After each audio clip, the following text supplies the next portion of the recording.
It is estimated that the sea level rose about a 13th of an inch every year since the 1980s.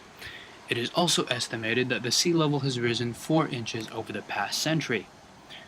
While this number is almost insignificant when compared to the relative scale of time of one human generation, over a long period of time such as a century, the length tends to add up over the years.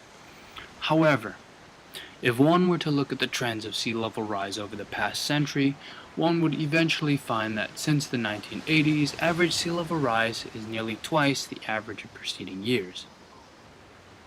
But what does this all mean? Well, let's do the math. If we were to go off of the assumption that global warming and the melting of the polar ice caps will remain constant, they won't. Every year the sea will rise about a 13th of an inch. This means that every decade the sea will rise 1.3 inches. If we follow this general trend, by the year 2063, the sea will have risen by about 9.39 inches. This means that it will take nearly 34,153 years for the sea level to rise 1 meter. To scale, 1 meter would be around 39.37 inches. However, I can tell you with all certainty that global warming, melting polar ice caps, and sea level rise will not follow this trend.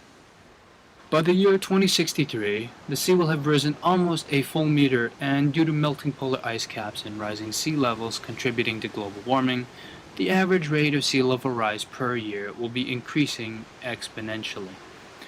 Certain regions in the Americas will become heavy flood zones as excess seawater rushes in. The government, realizing this problem, will begin early by creating designated zones where residents of flood zones may flee.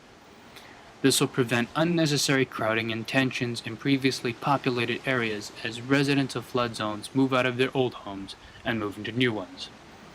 Also, the housing market will adapt to the changing dimensions of available real estate, leaving the prices of the new beachfront properties up to the individual buyers and sellers. Next, the government and private companies will look into improvement of infrastructure by making things a little more watertight, water-resistant, or waterproof. By 2063, we will have begun looking at the sea for alternative food sources, and will use sea level rise to solve some of our other problems. Later on, as sea levels continue to rise, a new market for underwater real estate will open up, allowing the daring to live underwater in glass domes or in other fabricated communities. Finally, entertainment will begin to adapt to the situation. For example, there will be a film titled GeoWorld, which is just a remake of the old Waterworld film. Also, there will be amusement parks that are heavily land-themed as water parks begin to shut down and lose popularity. Finally, learning to swim will become a core value of society.